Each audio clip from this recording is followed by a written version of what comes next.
Seorang pria muda secara tidak sengaja menjatuhkan beberapa lembar uang $100 saat mengeluarkan dompetnya. Anehnya, hal itu membuat presiden bank yang berdiri di depannya ketakutan sampai mengompol. Rupanya, uang $100 itu dianggap sebagai mata uang legendaris di tengah krisis ekonomi yang parah, di mana nilai mata uang global turun drastis hingga 1 juta kali lipat.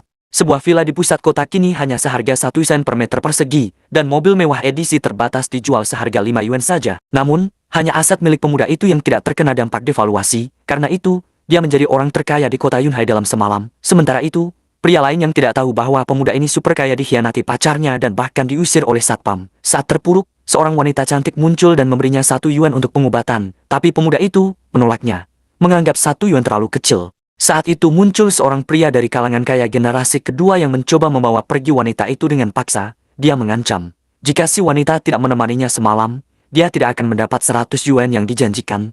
Pemuda itu lalu mengaku sebagai pacar wanita itu demi melindunginya. Wanita itu pun berpura-pura menggandeng tangan pemuda itu dan mengklaim bahwa mereka memang berpacaran. Pria kaya itu marah besar. Wanita itu kemudian memberitahu si pemuda bahwa akan ada pesta makan malam khusus kalangan elit keesokan harinya. Tempat daftar orang kaya terbaru akan diumumkan. Untuk bisa masuk, diperlukan verifikasi kekayaan. Pemuda itu salah paham dan mengira wanita itu butuh 1 juta yuan. Karena merasa tidak mampu, dia tetap menawarkan bantuan dan mentransfer 300 yuan hasil dari kerja kerasnya sebagai kurir hari itu. Wanita itu terkejut, harga sebuah villa kini hanya 300 yuan. Tapi dia tidak mengerti dari mana pemuda itu mendapat uang sebanyak itu. Presiden wanita yang melihat kejadian itu mulai curiga kalau pemuda ini bukan orang biasa. Dia menebak si pemuda adalah pewaris keluarga kaya yang sedang menyamar. Tapi pemuda itu hanya tersenyum dan tak menjawab. Namun dalam perjalanan pulang, ia dihentikan oleh segerombolan mobil mewah.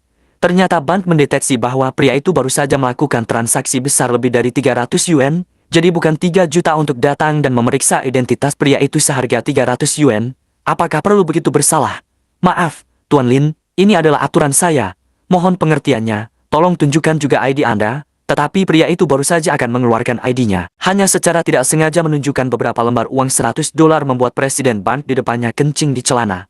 Dia memutuskan bahwa bocah itu pasti orang super kaya dengan identitas tersembunyi. Jadi agar tidak menyinggung anak itu, dia dengan cepat mengeluarkan kartu hitam dan memberikannya kepadanya. Tetapi bocah itu mengatakan bahwa tabungannya berjumlah kurang dari 50.000. Tidak perlu mendapatkan kartu hitam ini atau apapun. Keesokan harinya, saat pemuda itu datang ke pesta kaya, pria generasi kedua langsung menuduhnya menyelinap masuk dan memanggil satpam. Namun, presiden wanita datang dan membelah pemuda itu. Bahkan mantan orang terkaya di Yunhai hadir, menandakan dimulainya pesta secara resmi.